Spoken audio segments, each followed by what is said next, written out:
Ya pemirsa, meski terjadi konflik perang di kawasan Timur Tengah, namun perjalanan umroh dari Indonesia masih dibuka dengan penerbangan langsung ke Jeddah dan Madinah melalui kawasan Yaman.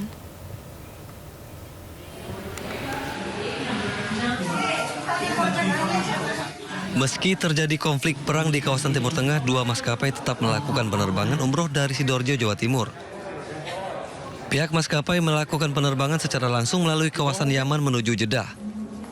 Saat ini sebanyak 58.000 jemaah umroh Indonesia masih di Arab Saudi akibat konflik yang terjadi di Timur Tengah.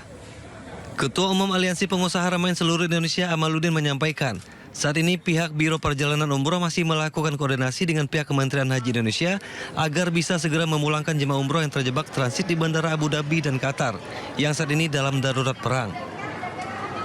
Bahwasanya yang kasihan ini jamaah-jamaah yang transit yang terjebak di Bandara Dubai dan Abu Dhabi.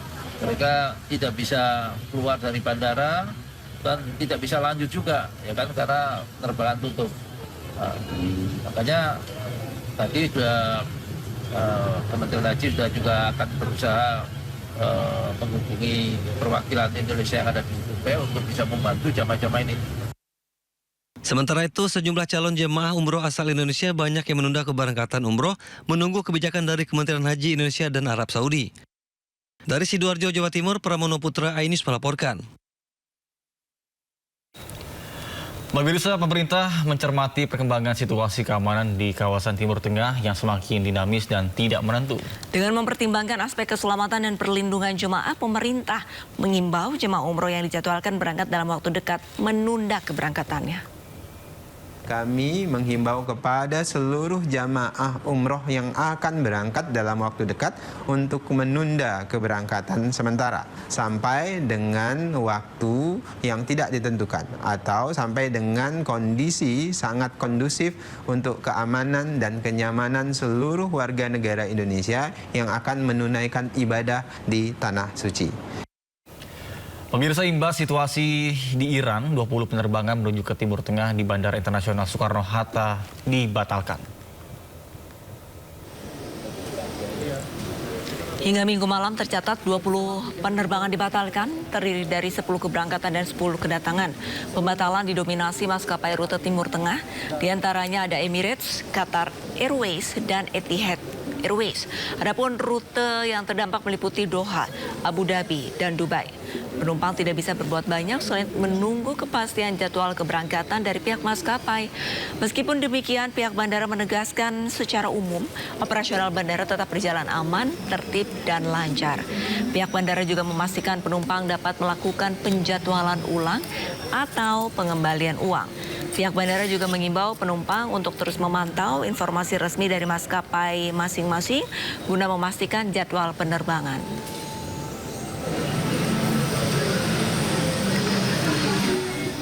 Ada tadi beberapa yang tujuannya memang Timur Tengah seperti Abu Dhabi, Qatar, Jeddah pun ada tadi. Itu maskapai selain Qatar Airways itu. Prediksi ya, namanya perang, apalagi menggunakan misil rudal jarak jauh. Sekali lagi kita berharap ini bisa segera bisa segera berakhir lah yang begini-begini ya, karena memang ini akan mengakibatkan bukan hanya tragedi kemanusiaan, tapi juga akan menyebabkan berbagai tantangan yang berat di sektor ekonomi, termasuk energi dunia. Di pemirsa, terkait serangan militer Amerika Serikat bersama Israel ke Iran. Ya, Duta Besar luar biasa dan berkuasa penuh Republik Indonesia untuk Iran dan Turkmenistan, Roy Sumirat, menyebut bahwa KBRI terus memastikan kondisi warga negara Indonesia di Iran dalam keadaan aman. Operasi KBRI Teheran saat ini adalah terus melakukan komunikasi dua arah dengan seluruh warga negara Indonesia yang ada di Iran, di seluruh kota. Tercatat paling tidak ada sekitar 329 warga negara Indonesia yang melapor diri dan tercatat secara resmi di KBRI Teheran. Komunikasi ini sangat penting untuk kami dapat memberikan assessment yang paling tepat untuk memberikan bantuan dan perlindungan yang dibutuhkan oleh para WNI. Adapun dapat saya sampaikan, sampai saat ini sekitar waktu 2.30 sore waktu Iran, seluruh simpul-simpul WNI yang kami hubungi di berbagai kota di Iran menyampaikan bahwa dirinya tidak mengalami atau merasakan adanya ancaman langsung terhadap para WNI tersebut. Namun demikian tentu saja KBRI tetap menghimbau agar para WNI mengambil langkah-langkah yang diperlukan guna melakukan pengamanan terhadap diri dan keluarganya masing-masing. Adapun asesmen mengenai keamanan di Iran akan tetap dilakukan KBRI Teheran dan berkoordinasi dengan kantor Kementerian Luar Negeri di Jakarta. Pemirsa, Wakil Presiden ke-10 dan 12 Yusuf Kala sesalkan serangan Amerika Serikat dan Zionis Israel ke Iran.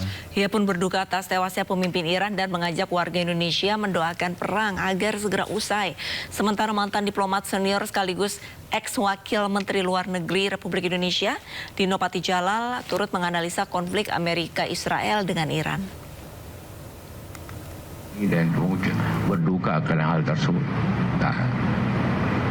Dan Indonesia tentu sebagai negara yang Islam, apalagi di mana berani, tentu berupaya bagaimana kita setidak-tidaknya menyerukan, mendoakan ini agar berhenti segera situasi ini. Kita terutama prihatin karena ini serangan terhadap suatu negara Islam di bulan Ramadan, dan ini menunjukkan ketidakpekaan terhadap suasana batin dunia Islam. Pertama, catat bahwa ini akan menjadi konflik yang berkepanjangan karena tujuan dari serangan militer ini kali ini bukan hanya untuk menghentikan kapasitas nuklir Iran, tapi untuk menumbangkan pemerintah di Tehran. Segala aksi militer, oposisi politik, mobilisasi massa, upaya agen Mossad di Iran, instrumen sosial, ekonomi, dan lain sebagainya akan dikerahkan untuk menumbangkan pemerintah Iran. Dan pada saat yang bersamaan, pemerintah Iran juga tidak akan tinggal diam dan mereka juga akan melakukan segala cara untuk melawan intervensi luar ini. Dan mengingat Iran berbeda dari Venezuela, mempunyai jaringan politik dan militer yang cukup signifikan di beberapa wilayah di luar Iran, di Timur Tengah, maka dapat dipastikan bahwa perang ini juga akan menyeret pihak-pihak luar dan akan menyebarkan guncangan di luar wilayah Iran. Dan kalaupun pemerintah di Teheran tumbang, dan kemungkinan ini juga ada, maka ini juga tidak otomatis baik secara moral, secara hukum internasional memberikan pembenaran terhadap aksi militer yang dilakukan Amerika Serikat dan Israel.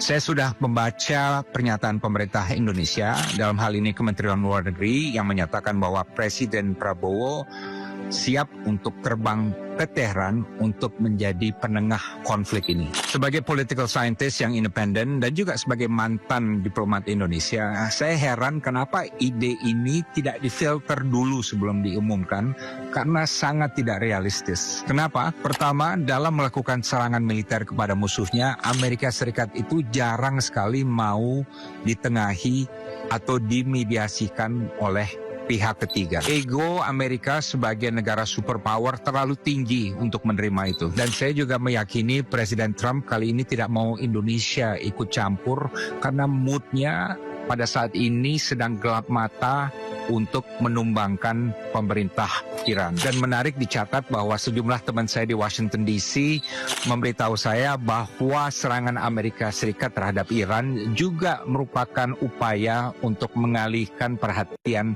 dari Epstein Files, kasus Epstein Files yang sekarang semakin merongrong pribadi Presiden Donald Trump. Kedua, realitanya pemerintah Iran belakangan ini tidak begitu dekat dengan pemerintah Indonesia. Dalam 15 bulan terakhir, Presiden Prabowo tidak pernah bertemu dengan Presiden Iran dan juga tidak pernah mengunjungi Iran.